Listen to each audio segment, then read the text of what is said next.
dugaan tindak pidana korupsi dalam tata kelola minyak mentah dan produk kilang pada Pertamina Subholding. PT Pertamina Persero yang lebih dikenal dengan Pertamina belakangan ini telah menjadi sorotan di masyarakat terkait dengan kisruh korupsi yang melibatkan beberapa pejabat penting di dalamnya. Buku hitam yang berisi daftar pengkhianatan penyelenggara negara pada rakyatnya pun kian tebal. Tercatat bahwa kasus korupsi PT Pertamina ini menjadi yang terbesar dalam beberapa tahun terakhir. Tentu dengan adanya data ini kita semakin merasa tertampar dengan betapa bobroknya pemimpin di negara ini saat rakyat diminta meringankan beban negara dengan tidak membeli bahan bakar bersubsidi. Bajingan berdasi ini malah menipu hampir seluruh elemen masyarakat dengan memberi bahan bakar oplosan dengan kualitas yang tidak sesuai dengan harga yang dibayar. Bahkan iblis pun melongo melihat betapa biadabnya mereka ini saat melakukan kejahatannya terstruktur dan sistematis selama lebih dari 5 tahun. Kejaksaan Agung mengatakan, dugaan korupsi ini terjadi pada 5 komponen yang menyebabkan kerugian ekspor minyak mentah dalam negeri sekitar 35 triliun, kerugian impor minyak mentah melalui broker sekitar 2,7 triliun, kerugian impor BBM melalui broker sekitar 9 triliun, kerugian pemberian kompensasi tahun 2023 sekitar 126 triliun, dan kerugian pemberian subsidi tahun 2023 sekitar 21 triliun. Rifa Siahaan, Sani Dinar Saifuddin, Agus Purwono, Yoki Firnandi, Muhammad Keri Adrianto Riza, Dimas Werhaspati, Gading Ramadan, Edward Korne. Mereka semua merupakan 9 tersangka kasus korupsi minyak mentah yang telah ditetapkan oleh Kejagung. Miris memang pimpinan perusahaan negara yang harusnya memberikan kontribusi mereka kepada rakyat malah menjadi duri di dalamnya. Kejaksaan Agung menyatakan dugaan tindak korupsi yang dilakukan di antaranya mereka mengkondisikan kilang milik Pertamina tak bisa mengolak minyak mentah dalam negeri sehingga harus impor dengan harga yang sudah dimanipulasi. Selain itu, juga mengimpor bensin RON 90 dengan harga RON 92 dan menjadikannya bensin RON 92 dengan cara dioplos. Tindakan ini berlangsung dalam kurun 2018 sampai 2023. Tindakan mereka ini sangat merugikan karena ketentuan pemenuhan BBM dalam negeri wajib mengutamakan pasokan minyak bumi dari dalam negeri.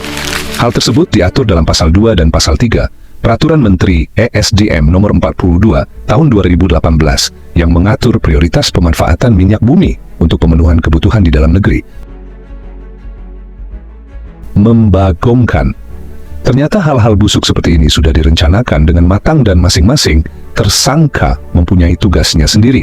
Menurut Direktur Penyidikan Jaksa Agung Muda Pidana, khusus Kejaksaan Agung Abdul Qohar, Direktur Utama PT Pertamina, Patraniaga Rifa Siahaan bersama Sani Dinar Saifuddin dan Agus Purwono dalam rapat optimalisasi hilir menciptakan kondisi yang dijadikan dasar untuk menurunkan produksi kilang sehingga produksi minyak bumi dalam negeri tidak terserap seluruhnya. Direktur Feedstock dan Product Optimization PT Kilang Pertamina Internasional Sani Dinar Saifuddin dengan sengaja menurunkan produksi kilang minyak. Dia juga dengan sengaja menolak produksi minyak mentah dalam negeri dengan alasan spesifikasi tidak sesuai dan tidak memenuhi nilai ekonomis. Untuk memenuhi kebutuhan dalam negeri, PT Kilang Pertamina Internasional mengimpor minyak mentah dengan harga yang sangat tinggi, jauh di atas harga minyak produksi dalam negeri.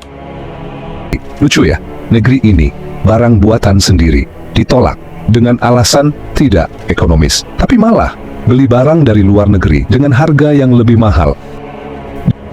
Dalam kegiatan pengadaan impor minyak mentah, ditemukan fakta adanya perbuatan jahat antara penyelenggara negara, yakni subholding Pertamina, dengan broker. Tersangka RS, SJS, dan AP memenangkan broker minyak mentah dan produk kilang secara melawan hukum. Ada juga Direktur PT Pertamina International Shipping Yoki Firnandi. Dia diduga telah melakukan pengadaan impor minyak bumi dan produk minyak dengan cara markup yang menyebabkan negara mengeluarkan pembayaran 13% sampai 15% dari harga asli. Tersangka Dimas Werhaspati dan Gading Ramadan Joedo berkomunikasi dengan VP Feedstock Management PT Kilang Pertamina Internasional Agus Purwono untuk mengatur harga tinggi pada saat syarat belum terpenuhi, yang mendapatkan persetujuan dari tersangka Sani Dinar untuk impor minyak mentah serta dari tersangka Riva Siahaan untuk produk kilang. Akibat kecurangan tersebut, komponen harga dasar yang dijadikan acuan untuk penetapan harga indeks pasar BBM yang dijual kepada masyarakat menjadi lebih tinggi. HIPI tersebut dijadikan dasar pemberian kompensasi maupun subsidi BBM setiap tahun melalui APBN.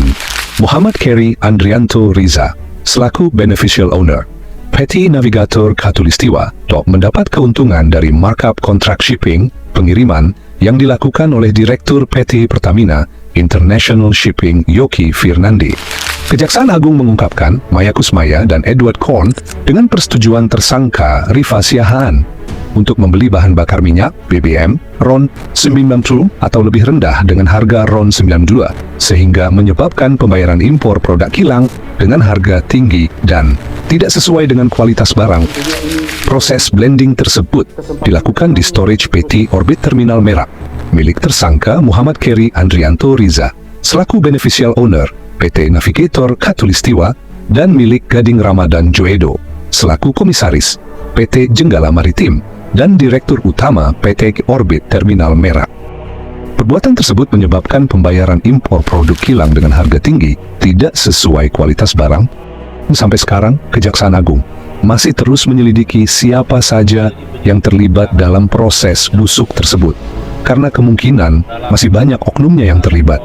Mengingat kejahatan korupsi ini sangat terstruktur, sebagai rakyat kita tentu sangat berharap pelaku-pelaku kejahatan ini bisa dihukum seberat-beratnya agar tidak terjadi kejadian serupa yang terus terulang di negeri ini.